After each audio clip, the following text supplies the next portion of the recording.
Almost two-thirds of all the cases featured on Crimewatch are eventually solved. That is, they result in convictions, often because of crucial clues supplied by Crimewatch viewers. But the outcome of appeals is highly unpredictable and just occasionally perverse. In one case, one of murder, a viewer gave information that turned out to have quite unexpected consequences. More by accident of chance than by design, the call helped lead police towards the killer.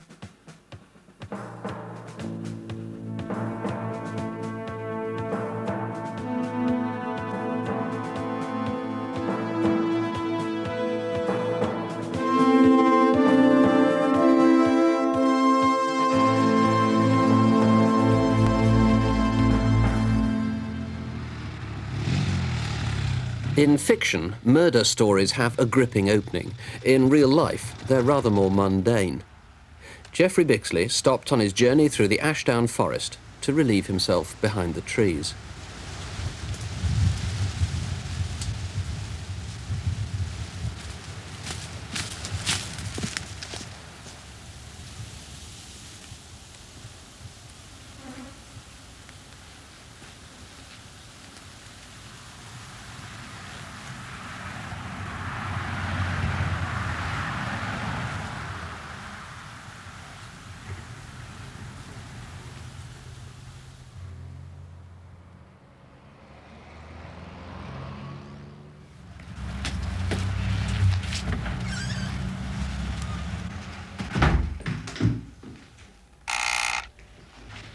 Morning, can I help you? Morning. Just been out for a ride on my motorbike, and I was going through the forest and pulled into this lay-by, and there was a very strange smell. There was something wrapped in curtaining, something like that. You know, so... Okay, well, show me on the map where it is.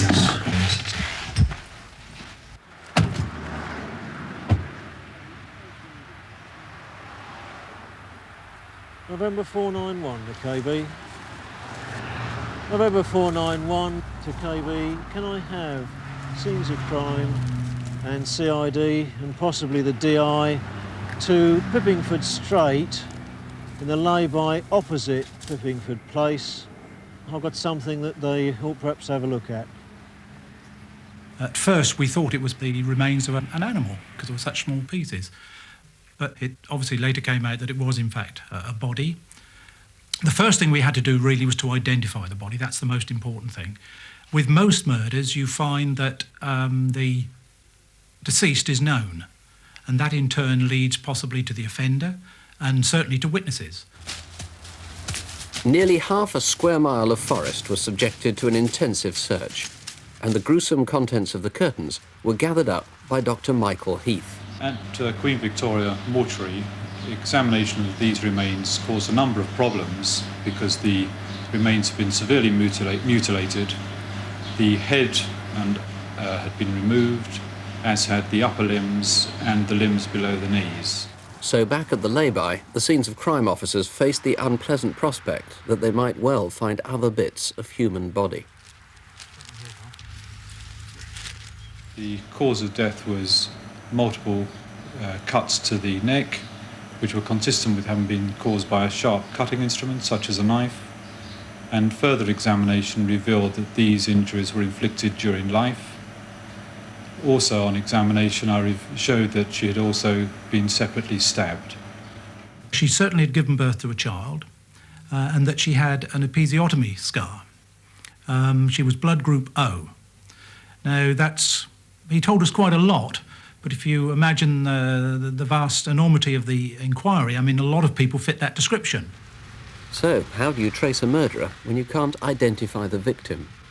The only obvious answer was to find who dumped the body. I saw a three-wheeled vehicle parked in the lay-by. One witness thought she'd seen a three-wheel car parked in the lay-by with three men lifting something heavy from the back. It was the strongest lead they had. While some staff gathered and logged information on missing persons, part of the incident room was detailed to list every owner of three-wheeler cars in Sussex and across the county line to Surrey.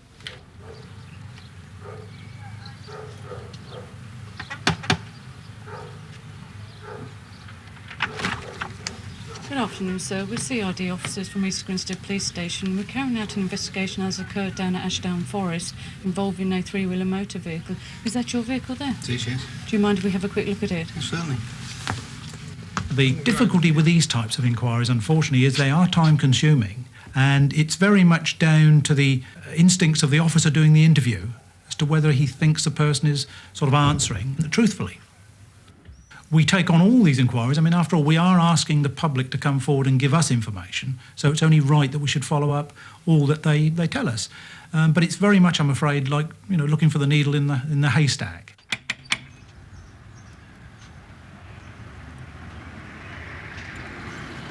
Morning. Good morning. I'm PC Philpott, Crawley Police. We're just doing house-to-house inquiries. Hello, I'm WPC Lawrence from Crawley. In the course of the investigation, 150 missing women were either found or eliminated from the inquiry, since their age or height or blood group didn't match. That left 5 women reported missing who could have been the victim, and one in particular seemed promising. She'd vanished from a women's refuge in Portsmouth. We knew that she'd got quite a number of tattoos on her body. Now, we felt this may have been a reason why the body that we'd got was cut up. In fact, at the end of the day, we took that inquiry as far as we could. We never did find her. Employers were asked if staff had disappeared, and every milkman and postman in the county found a letter in their pay packet asking if they'd noticed anyone who'd gone missing on their rounds. We'd had numerous good leads that had come in, but unfortunately most of those fizzled out. And you can imagine by this time the team were really getting frustrated. Morale was a bit low. We'd got other incidents going on. There was another incident room, a murder incident room at Crawley, which of course had cut the staff down. And so there were difficulties. Brian Grove settled on a final flourish of publicity. TV shops were asked to show a police appeal as their demonstration tape. And 2 weeks into the inquiry, he turned to Crimewatch. That you may be able to help us identify the victim or her killer if you recognise the materials which were used to wrap her. First, these curtains. One's a floral pattern and the other's blue acrylic. If you look here, you can see that somebody once took up the hem by hand. They're quite... One viewer was convinced she recognised those curtains, and indeed they could have matched the windows hers were made for. Her call was to transform the course of the inquiry. She recalled that she'd sold some curtains, like the ones we were showing. The curtains she'd had to alter for her son's flat. And of course the ones we'd got had been altered. But she'd sold these at a Crawley boot sale. This, from my point of view, was important because what it did at that time, as I said, morale had been low, forces were depleted, they were on other jobs, and really I was looking towards either extending the inquiry nationally or closing down altogether. Now, this immediately gave me heart. I mean, I felt we were very close to something. He was right, but only because of a remarkable coincidence. The focus of the inquiry switched to Crawley, where the boot sale had taken place. Officers were drafted in, there were posters, and to local people, it seemed police were everywhere. One Crawley resident reacted by seeing his solicitor. Take a letter, please, to Crawley Police Station.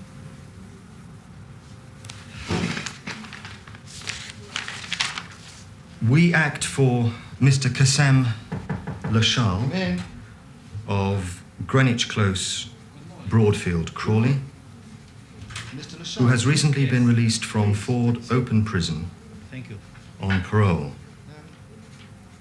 Mr. Lashal lives at the above address with his wife and children. And there is another wife who he married in Morocco and who he regards as a common law wife in this country.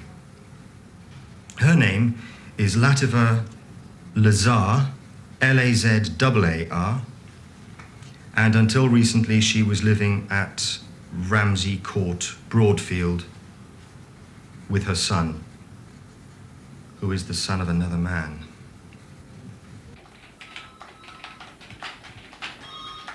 Come in. Hello, Governor.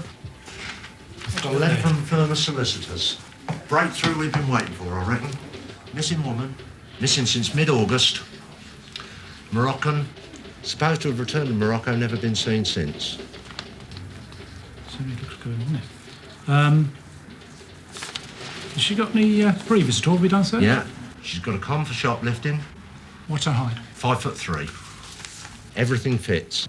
There's a chance she might have an immigration file. Yeah. So we'll check with immigration, see what they've got. Right. The other thing is I see she's got a local address. Looks as if she's been here for some little time, so she may have a local doctor, so Right. GP. We ought to try the local hospital, because I suppose she's got a son. Yeah. That would Hospital, fit in. GP and immigration, yeah. Yeah, I mean, the important thing is, I mean, don't want Looks to play good. it down. Looks good. I mean, it's just what we've been after. I think, though, we must keep our feet firmly on the ground. We've had these sort of leads before. Latifa was 26 when she vanished. She'd come to Britain with her first husband, but had been divorced. 5 years later, she married Hassam Lashal, but since he was already married, the wedding took place in Morocco, where polygamy is legal.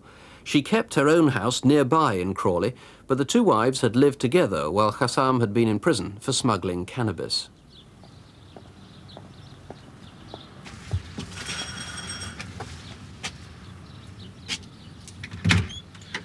Mr. Lashal? Yes? I'm DC Air. This is WDC Fitzgerald, both from Crawley Police Station. It's about your wife, Latifa. Ah. Can we come in, please? Come in. Thank you. Sit down, sit down. Thank you. Thank you very much. Hello? Hello. أنا بقول جاي أشوف أنا بالك.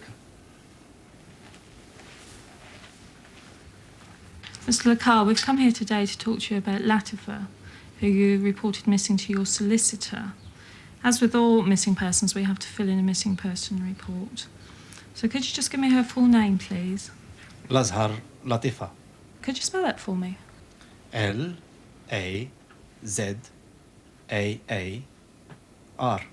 Latifa. Latifa. Thank you. Do you know her date of birth? 18 of August 1960. Where was she born? Morocco. And when did you last see Latifa? On Sunday, 17th of August, at Ramsey Court. All right, thank you. So why are you reporting Latifa missing? I told my solicitor because I was let out of prison on parole on the 13th of August 1986, and I'm warned that her disappearing may be linked to me. Until October, we thought she was in Morocco, but a friend, he come from Morocco. He say, Latifa, she's not there. I see. Can you give us a description of Latifa for the missing person report, please? Yes. She's about 5'2", dark, curly, collar length hair. She has a big scar on her neck. She got earrings, golden earrings. Is there anything else at all? I can't remember. After about 10 days, we'd really covered all the inquiries we could do without physically speaking to somebody. We'd got 5 houses where she had been connected, so I made the decision that we would on one day go to all those houses, arrest the occupants of those houses, all of whom had had some connection with her. It was a gamble. There was only circumstantial evidence, and little of that. Even so, Brian Grove could see no other way of going forward.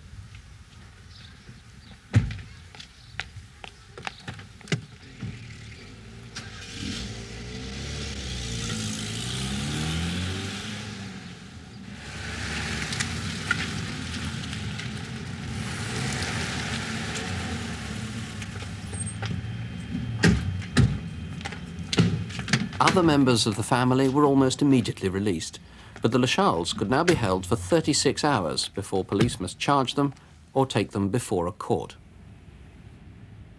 Since the 31st of August 1986, I've been engaged on inquiries concerning parts of a female body found in Ashdown Forest, East Grinstead. From my inquiries and from the forensic evidence, I'm satisfied that these human remains are those of Latifa Lazaar. Can you tell me anything about this lady's disappearance? The only thing I know that she told me that she's going to Morocco for a divorce. From who? From me. When was the first time Kassim knew that Latifa was definitely going to Morocco? On Friday. Who told him? She told him. Latifa told him. Yes, she told us. When was that? At the dinner party? After. Who was there when Latifa said she was going to Morocco? No one. Just me and Kazan. Everyone had gone. Mark, how does this story from the interviews Mr. Winton's had with Kassim fit in with Fatima's story? It's much the same. She says that on the Friday of that weekend, they had a dinner party at the address. Kassim was there, the children were there to start with. She says the first time that Latifa mentioned that she was going to Morocco was at that party, but conveniently, it's after everyone else has left.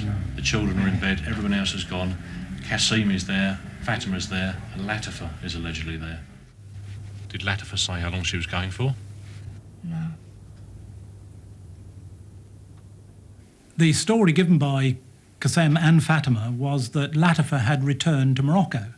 Now, we also got this from neighbours who we spoke to, some had been told, in fact, that she'd returned to Morocco to go to a wedding. There was another story that she'd gone to Paris. Really, there were indications from them that she had left this country. Good afternoon. PC Tompkinson from East Grinstead. This detective traipsed round 50 travel agencies to see if anyone of Latifa's name or description had bought a ticket. I'll just check them for you. No, I'm sorry, we don't hold a reservation under that name for them. What was she going to do with her little boy? She was going to take him with her. She never said to me, you look after him. Do you know what flight she took to Morocco? No. Did you ever see any flight tickets at all? She got to Crawley Saturday morning, but I never asked her what she doing. Was that Saturday the 16th of August? Yes, she went in the morning. Latifa went to Crawley the following day to pick up the tickets. She doesn't know what flight she took, though. She doesn't know where she went for the tickets. I've asked her how she paid for the tickets, and conveniently, again, she hasn't got a checkbook. So she's left us no sort of redress to recheck and to find out how she's paid for these tickets, i.e. by cheque or credit card or anything like that. And it seems strange to me that she should tell them on the Friday night, and on the Saturday she's straight into Crawley to buy these tickets that no one's ever seen. Is there anything else that happened on that Saturday? No. When she come back, she just takes some clothes, then she go. Where did she go? To her home address in Ramsey Court? Yes. You didn't go round there with her? No. Where was Kassim at the time? My husband, he takes some bag with some shoes. He took them with her and then he come back. What time did Kassim go with Latifa to Ramsey Court? About 6, 6:30. Did he say anything about Latifa when he got back? He said nothing, no. Did you ask him about Latifa? No, because she just left my place. Did you ask how she was getting on with her packing? No, I did not. Am I right in suggesting that on Saturday the 16th of August you were all going to Littlehampton? No, on Sunday it was. I want to hire a manta for a weekend. What, a GT manta? Yes. Something like the white one over there? That's okay, yeah. Okay, for the weekend it's £45.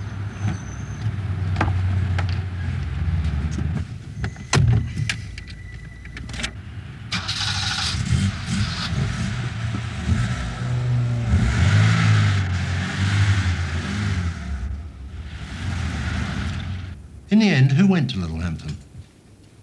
We went to Brighton first, then we went to Littlehampton.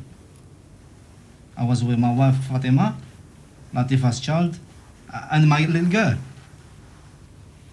Latifa was meant to come with us, but she had packing to do. Was she packing intending to return to Morocco? Yes.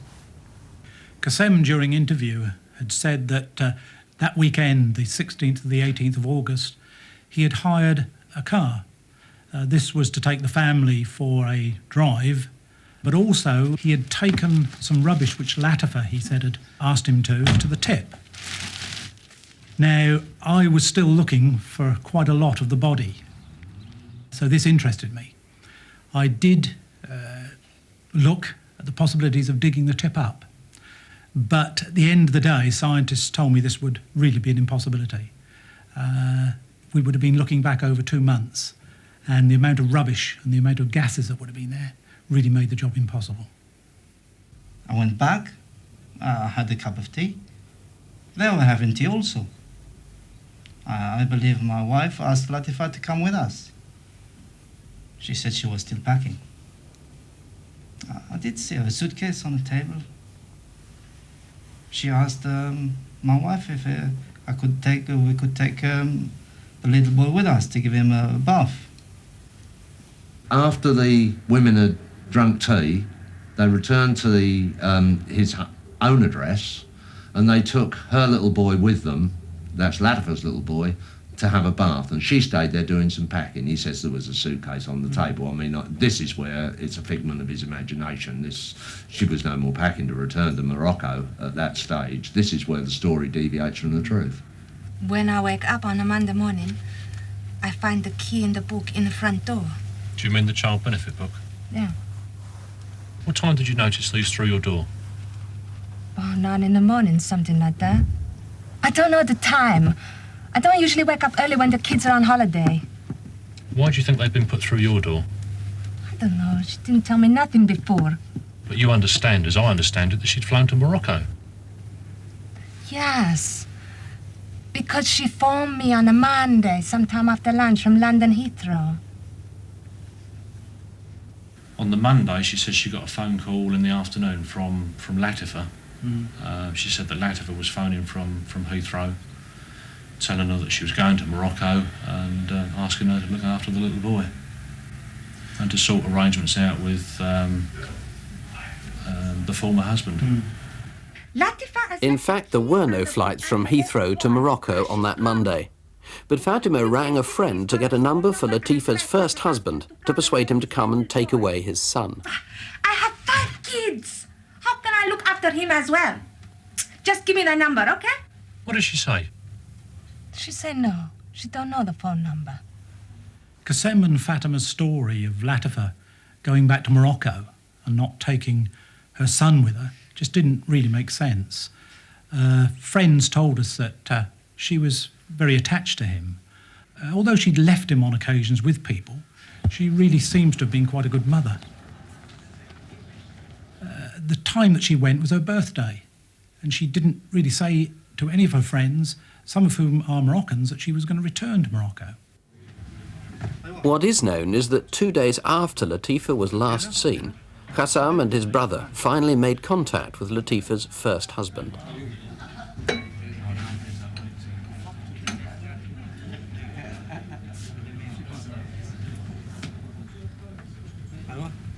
The 2 men didn't like each other much, and the meeting was a tense one. Have you found your sister, then? Why? About your son? Why? What happened to him? I want you to collect him. Where is his mother? She has gone abroad and left me.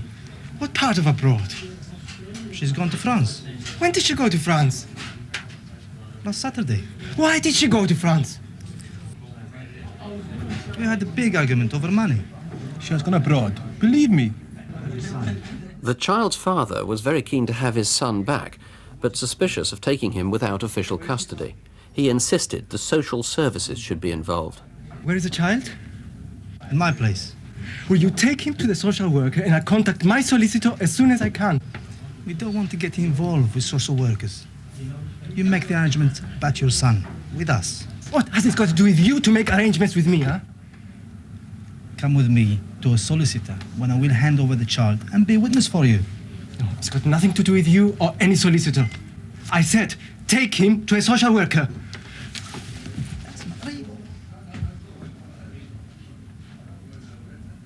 But later that day, the child's father, having seen a social worker for advice, did come to collect his son. He also agreed to take back all the contents of Latifa's home. It was furniture they'd bought together when they'd been married. It was a council house, and Qassem told the housing office Latifa would not be coming back. But no sooner had new tenants been put in than the murder squad came round.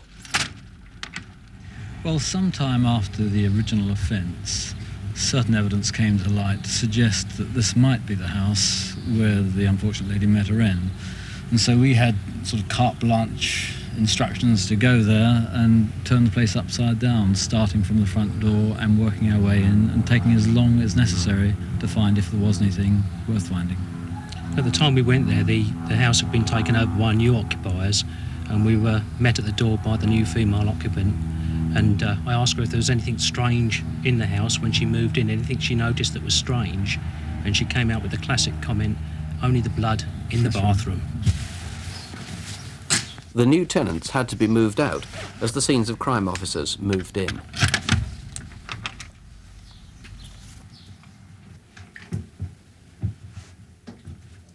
We were searching throughout the house for any minute traces of blood, and in order to do this we applied what we call a KM test. This is a field presumptive test that we can carry out at the scene. We apply alcohol, Castle-Mayer reagent and hydrogen peroxide to a suspect stain. If we get a pink positive reaction, then that's a good indication that we found blood.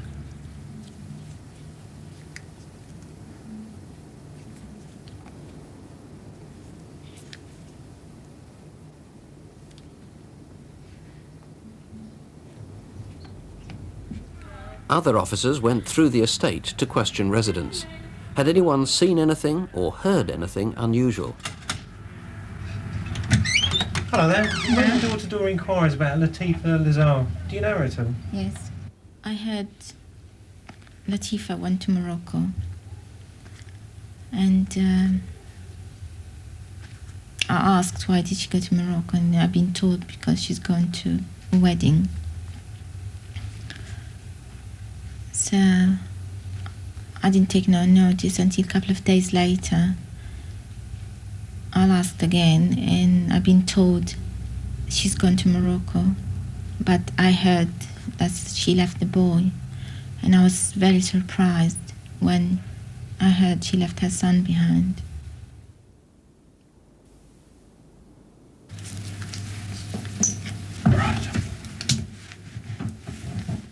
Dr. David Northcott attended the scene and advised us on various items that he would like submitted to him for further examination. And those included all sorts of things like lavatory seats, wash hand basins, even the floorboards. In fact, we took the whole of the bathroom floor up in 6 sections and submitted that complete. Also, the original bath had been removed by the council in view of the fact that it was damaged. I believe it had a gash in it. You put Latifa's body in the bath at Ramsey Court, didn't you? No, sir. That's why we found blood under the bath. I have no idea about blood, sir. After you cut the body up, you wrapped it in these blue curtains and the floral ones, which we know were in Ramsey Court, didn't you? No, sir. You and Fatima have made up a story to fit the facts, haven't you? No, sir. I suggest you've sat there for 2 days and told a tissue of lies. I didn't tell lies, sir. I didn't. You killed Latifa, didn't you? No, sir. I didn't kill anybody. No, sir. No, I didn't.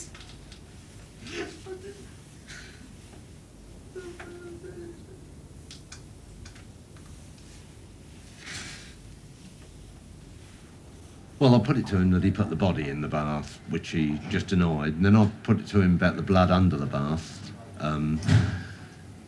First hint of emotion comes in here. I mean, he's calm and polite all the way through. He denies he has any knowledge of it, so then I showed him the curtains. And he started getting a bit het up then, and his voice raised, and we got the start of some tears. He still denied any knowledge of it, but we at least got some emotion out of him. The police had found a slither of carpet at the shallow grave in the forest. This was about 1 inch by 1/8 of an inch in size. They sent us 3 similar-looking pieces from the bathroom of the house, which had been found under the skirting board. So the object of the exercise was to compare the single piece from the forest with the 3 that had been recovered from the house. This I did by taking the fibres off the pile and mounting them on a microscope slide, so that the 2 specimens taken from the 2 different sources could be seen at one and the same time and compared using a binocular eyepiece. Here was the proof that the shred of carpet from the lay-by in Ashdown Forest was the same as specimens of carpet discovered in Latifa's bathroom. This shows the floor of the bathroom of the house. The bath was there. The toilet was just here, the wash basin was there. And the police took from just here a small section of the flooring on which they had noticed blood staining. Once we've taken the blood off the item under examination on a piece of thread like this, that can then be used for a variety of tests, including one which establishes whether or not the blood is of human origin. And on this plate, the fact that a line has appeared here shows that the blood was of human origin. And the applicability of the test is confirmed by the fact that the two samples placed here and here gave negative reactions with animal blood. We can then go on to group the blood, and this test is one of a series which can be used to establish the blood group of the blood in question. And on this plate, the blood from the torso is in this track, and the blood from the bathroom is in this track. And you can see that they have given the same pattern, confirming that the blood from the torso could be from the same person as the blood in the bathroom. We compared the blood taken from the torso with samples taken from various members of the family, and by constructing a family tree and referring to the missing link, we were able to establish that the torso could have fitted into the family tree. And here, one of the panels of the bath, showing on the side a number of blood stains which have dripped down the panel, showing that they have been sprayed from an act of violence. This was one of a set of family photographs I was sent to examine. The lady in the picture is Latifa Lazaar. She was known to be 5'3" high. We were able to measure the height of the room at the house, and from that work out the length of the curtains in the picture. We were able to compare the weave with the weave of the curtain found in the forest, and both were found to be made up of a series of very thin white vertical lines which were in the weave of the cloth. So we found then that the curtain which had been recovered from the forest was of exactly the same proportions as far as the hem was concerned as the curtain in this picture here. And this confirmed that the curtain in the forest was very probably the one which was shown in the photograph. So the Crimewatch viewer who'd identified these as her own had been mistaken. Yet, quite by chance, she'd brought police to the murder victim's doorstep. Latifa also owned the other curtains her torso had been wrapped in. A friend recalled she'd chosen them from a mail order catalogue. So the curtains were now identified. The victim was known, and she'd been killed in her own house. But who had killed her? Neighbours remembered someone had been hanging washing in the garden on the weekend Latifa had disappeared. But it wasn't Latifa.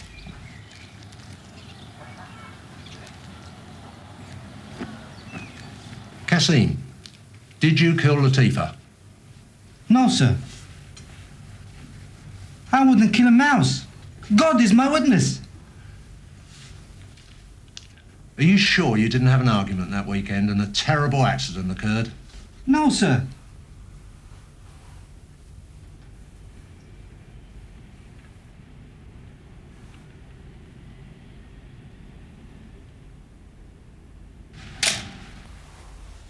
Five months after Latifa had been killed, Kassim was charged with murder.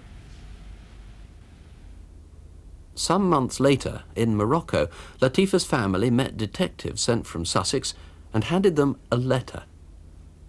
It came from Latifa and was dated after police assumed she'd died, but her brother was convinced it was a forgery.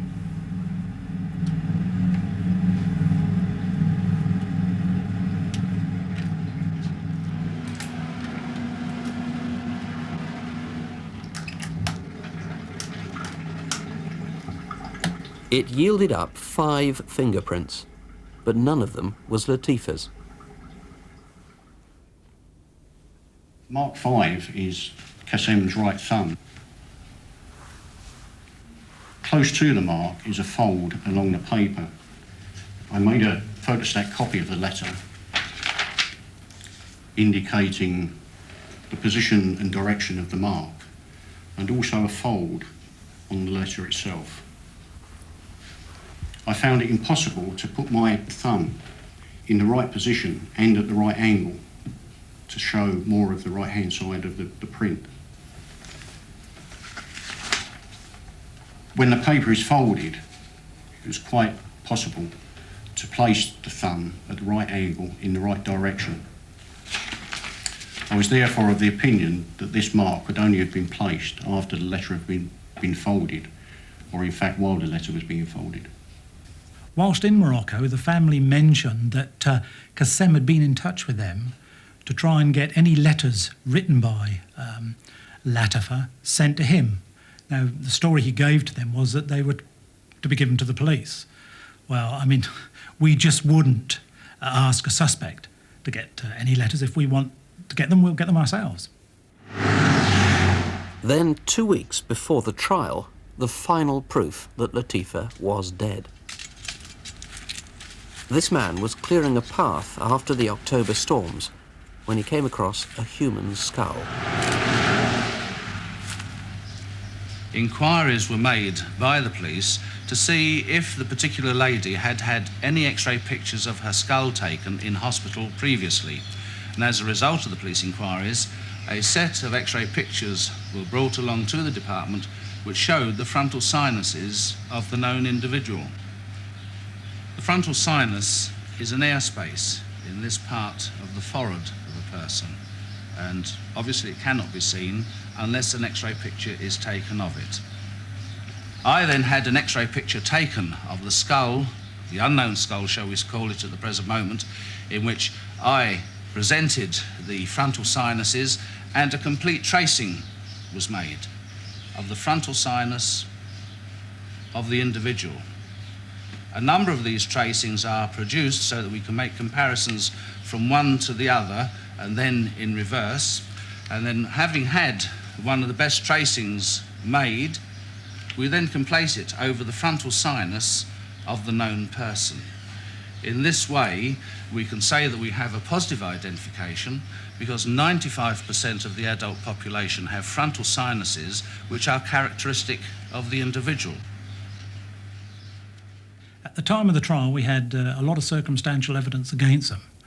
For example, with Qassem, there was his version as to when he last saw Latifa, when he last went to Ramsey Court. We had witnesses who were able to prove otherwise. There was the letter we brought back from Morocco. He wasn't able to account for his fingerprint being in that unusual position on the letter.